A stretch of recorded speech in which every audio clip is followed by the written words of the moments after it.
me trust the process. People say I have trust issues, and I do. And you do. The natural hair gods protect me. Come on. I do this all day, every day. I'm still severely afraid of heat damage. My hair is super duper straight. It is super duper flat. So, girl, we gonna pray to the hair gods, okay? Did I get heat damage? Did I get heat damage? The flat iron was definitely on 450 degrees, okay? It was turned up. Curls in the front looking suspect.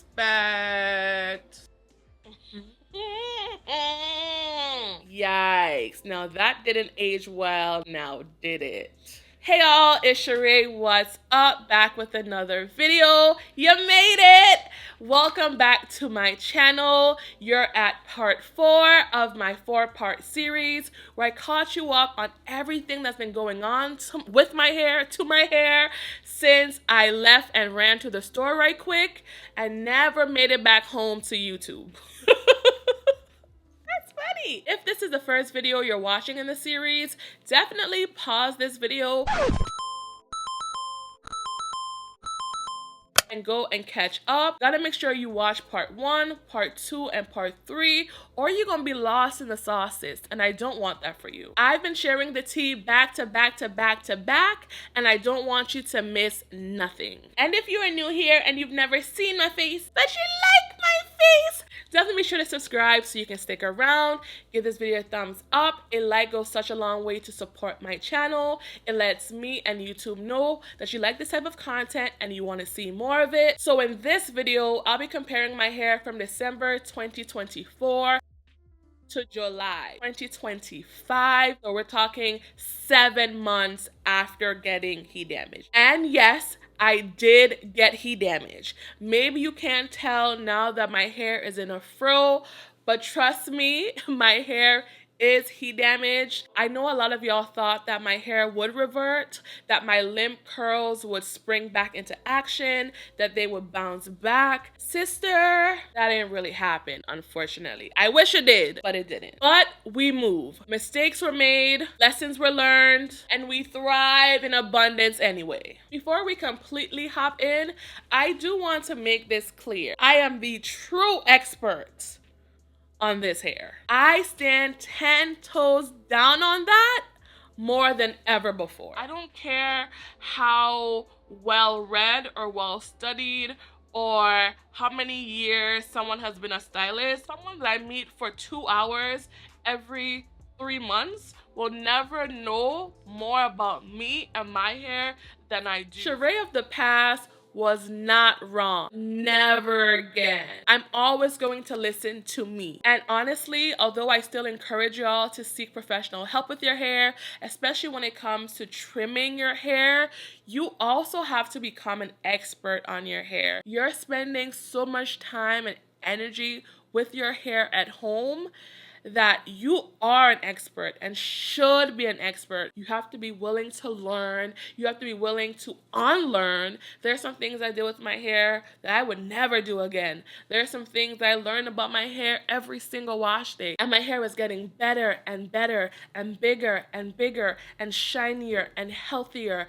and more beautiful every single wash day. I just trimmed my own hair in part 3 of this series, literally my previous video. And I mean, no tea. No tea. But the hair is kind of sitting, okay? The shape is kind of shaping. I ain't put no edge control. I'm gonna just let my struggle edges do what they do. I have been, doing something for them. We'll talk about that in a separate video. But my hair looks good. I did my own trim and my hair is sitting. All right, enough long talking. Let's look at some footages together. So we're looking at my hair now that I'm rinsing out my pre-poos. Back in December, I'm rinsing out a jelly pre-poo. This is the pattern transitioning mask. And then in July, I'm rinsing out just conditioner. So a bit of a different texture, which does affect how my hair looks on camera and stuff like that. But I mean, shoot, a pre-poo is a pre-poo either way. So on the right, so now my hair is definitely thicker. My hair is much thicker. My hair did revert a little bit more, so it's not as stringy or hanging as low as it was before. Now I'm actually shampooing my hair. You can see that my hair is actually longer. Even though I got 2 inches cut off in March, I was still able to somehow still retain some length from March until now. So that's a really good thing. I do wish that I got better shots, but where my hair is mostly heat damaged from what I can see is in the front section, like in my bang fringe area.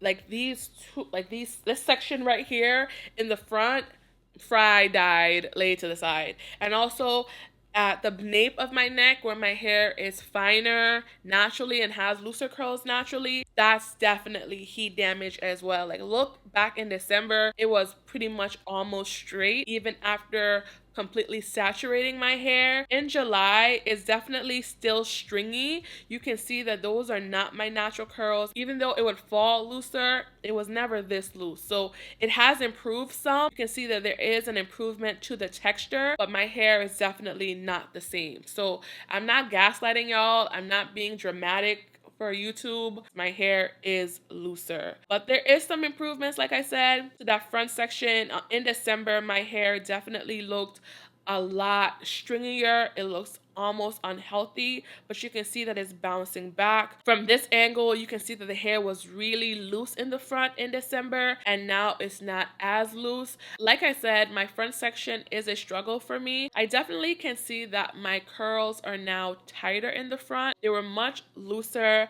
back in December. I want to say overall my hair is healthier based on what I've been doing to my hair. I did post my updated hair care routine. Y'all can check it out in the cards. There is some tightening of the curl, but it's still not my original curl pattern. It's just not. Like right here, it was so stringy at the front, like so stringy, and it's not as stringy anymore, and I'm grateful for that. But we still have some ways to go if I'm going to be honest. This is the final footage. I was rinsing out conditioner in both of these shots. My hair is looking so thick. It's looking so lush. My curls are so springy and just, yeah, my hair is doing it. My hair looks like a lion's mane. It looks so good, especially for someone that doesn't naturally have thick hair. I have very fine hair and I have medium density, but in this footage, I'm just looking like I have so much hair. I love that for me, honestly and truly, because I got a big old face and a big old head and I need some big old hair. When I got heat damage the first time, my hair wouldn't even curl. I had to use rollers and curlers to actually imitate a curl. Now I still have curls. They're just, you know, silkier and looser than they used to be. But at least I still have curls. I'm going to be honest, my hair is still very beautiful. It's still gorgeous. It's overall very healthy looking. So I'm not going to do a big chop or anything drastic. I'm just going to trim as I go, and eventually I will cut off or cut out all of the damage. And that 2-inch chop or cut that I got back in March helped to jumpstart that process. Over the next year or two, I'll just cut the damage off and get back to 100% healthy hair. Growing out heat damage definitely is not for the weak, okay? I would highly not recommend. But let's talk about 5 things that I'm doing and will continue to do to grow out my heat damage, but also to maintain and retain healthy natural hair. First things first, bond repair products. I don't think they're going to be miracle workers when it comes to reverting heat damage or taking you from like stringy curls to juicy bouncy curls. I don't think that's possible, but I've been super consistent with a certain bond repair product. I will link it down below, and my hair is just amazing to me. Like no tea, y'all. Like,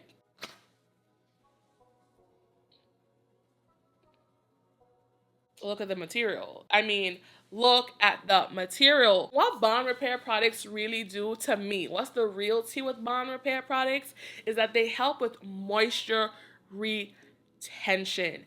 My moisture retention has always been fairly good because I have low porosity hair, and I've always had, for the most part, a solid routine.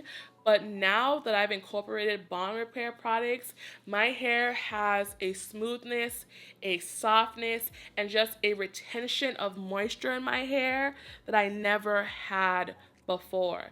It's something I can't explain. There's no tangible explanation. I just know in feeling my hair, styling my hair, working with my hair is different. Even before the heat damage, y'all know I've been raving about bond repair products for years, but being super consistent over the last several months, like my hair is better than ever. No tea. I'm just telling y'all the truth. Get on bond repair products. I know a lot of folks think if your hair is healthy, you don't need bond repair products. I don't agree with that. Especially if you have issues with moisture retention, you're only having moisture that lasts a day or two. I don't think there's no way that your hair should only stay moisturized for a day or two. I don't care what type of hair you have. Your hair should retain moisture for at least 3 to 4 days. And if it's not doing that, you need to check your moisturizing products, your shampoos, all of that. But also try incorporating bond repair products because they definitely help the health of your hair. And when your hair is optimally healthy, it's going to retain moisture a whole lot better. Just my opinion. Just my opinion. Number 2, self-trims. The next year, I'll be doing my own self-trims. So I'm going to try maintaining my own hair at home and see how my hair continues to flourish. But I'm definitely going to make sure that I'm not... One, I don't want to be too scissor happy, but also I don't want to be so desperate for length that I don't take off what's needed.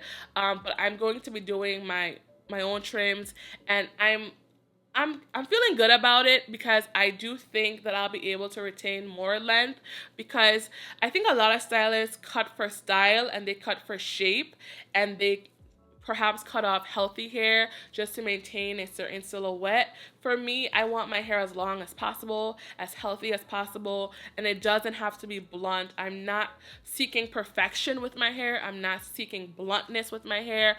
I just don't want split ends, and I don't want a whole bunch of single strand knots killing my vibe. That's just it. Number 3, silicone serums. Y'all, silicone serums are a game changer. Maybe this needs to be an entirely separate video, but I am no longer curly girl or modified CG. There was a point in my hair journey where I didn't use silicones. I stayed away from silicones. Now I'm a silicone girly. I use a silicone serum every single wash day. I will link my favorite silicone serums down below. I've tried several over the last few years. Definitely have some faves. But silicone serums are a game changer for fine hair, especially for fine hair. I know there's this misconception or lie, honest to God lie, that silicones are going to keep moisture out of your hair. Your hair is going to be dry, it's going to be dull, it's going to be lackluster. I slather my hair in silicones. I slather my hair in silicone serums. My hair is darker than ever, richer than ever, perhaps healthier than ever. So strongly disagree. Once you clean your hair, I have clarifying shampoos, all of that. Once you clean your hair, you can definitely use silicones regularly in your routine. But what silicone serums do for me is that they help to reduce single strand knots. I'm always going to get single strand knots. That's just the nature of my hair, having fine strands as well as tight curly, coily hair. So I'm always going to get single strand knots, but silicone serums have definitely reduced the single strand knots. They've also reduced the tension or the resistance on my ends. Like if you touch my hair is smooth from the tips to the roots, from the roots to the tips. My hair feels so smooth, so soft because the silicone serums just smooth my hair down, allowing me to reduce the split ends so my ends don't feel rough, they don't feel dry, they feel smooth, they feel soft, regardless of how I style my hair, what other products I use. Silicone serums are just the truth. Before I would use oil on my strands. I don't really use oil on my strands as much as I used to, just because I use silicone serums in place of oil. So if you're doing the LCO method, you would do liquid, cream, oil. For me, it's liquid, cream, serum. Or if I'm doing the lock method, I would do liquid, serum, cream. You know what I mean? Try that if you're having issues with single strand knots, length retention, all of that. I've been raving about them for literally like a year in the insider tea. Finally sharing it here with y'all. Silicone serums are just serums that have silicones in the top 5 ingredients. So I'll list a few silicones on the side to let you know what to look out for. But again, I'll also link my favorite serums down below as well. Tea, sis. Tea. Something else that's really helped is putting gel or mousse on my ends. I've been talking about this for a long time now. I talked about using mousse on my ends for the first time, I think, when I first got my hair big chopped. So that was back in 2022. I've been talking about using mousse on my ends since back then, so like 3 years now. And now I also use gel. And I know some of y'all were concerned because I mentioned using gel on my ends in my use up video back in October. And a lot of y'all, or some of y'all, were concerned about gel drying out my ends. That never happened for me because I use really quality gels. I don't use all that like, I don't know, crap. I don't want to like bash products or anything, but I use certain products that smooth my hair without drying my hair out. What I like about mousse, but especially gel, they help to fuse my ends together, so it prevents my hair from tangling on itself and forming single strand knots. So if my hair is literally pressed together and tightly, not tightly, but securely curled together, then I'm less likely to get knots. If you haven't tried using gel on your ends or mousse on your ends, you definitely should try it. I use the gel and mousse throughout my strands, but definitely focus it on the ends. I don't really have a favorite gel per se. I've just been using what I have, but I do recommend using like a moisturizing gel, not something that's going to be crunchy or make your hair like dry or tangle or matted. Use a softening gel, a moisturizing gel. There's plenty on the market. If I ever discover a favorite, I can definitely share that. But I've honestly just been using what I have, what I've been using in my stash. I will link the one I've used the most if that's going to be helpful, but it's not like I recommend it. It's just what I had and I used up, but my ends were great. So I guess it did its job. And lastly, and I know I'm late to this, I raved about this in my recent wash day, but a raw coconut oil pre-poo. Now this is not new.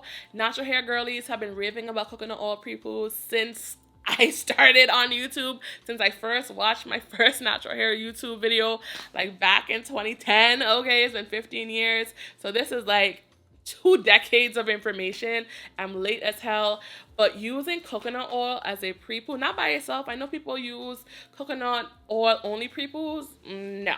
I kind of do a layering process with my Ayurvedic spritz, coconut oil, and like a conditioner or like a gel pre-poo. And y'all, game changer. When it comes to slip, it has increased the slip. And my hair loves oil, and I guess you can only do this if your hair really loves oil. Everyone's hair doesn't love oil. My hair is very oil loving. That's why I can slather serums on my hair, I can slather oil on my hair, and my hair just drinks it up.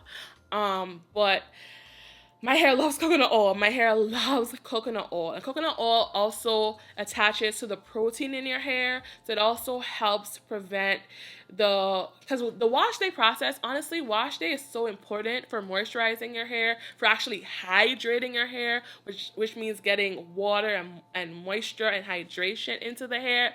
But it also can be very harsh on the hair, right? Like the wash day process is a tedious process on the hair. So coconut oil helps to kind of slow down some of the potential damaging effects of wash day. And I've been using it for the last, maybe it's like 2 months now. And I just feel like my hair is just, I don't know, like, look at the material. Look at the material. You know, if my mind changes around it, I will let you know. I'm not pushing y'all to try any of the things I'm trying or buy any of the things I'm using. That's not what this channel is about. That's not what this video is about. But that's what I'm doing. I stand some raw coconut oil, okay? I do.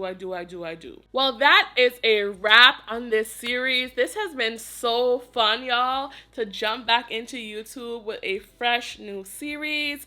I hope this series answered all of your questions, addressed all of your concerns, got you up to speed on what's been going on with my hair since I left YouTube so long ago. But honestly, I don't have many video ideas. I feel like I've done all I can do on YouTube in terms of creating natural hair content. So if you have any video ideas, video suggestions, definitely drop them in the comment section so I can make those videos happen. If there's anything you want to see or anything you want to know, let me know down below as well, because honestly, I feel like you're gonna see me every 6 months, because what else is there to share? Like, are people over natural hair YouTube? I've seen some content pop up about a bunch of YouTubers leaving the platform, people switching their content, going in a different direction, a new niche, all of that. I mean, the vibe on YouTube is kind of weird right now, I have to admit, especially in the natural hair space. So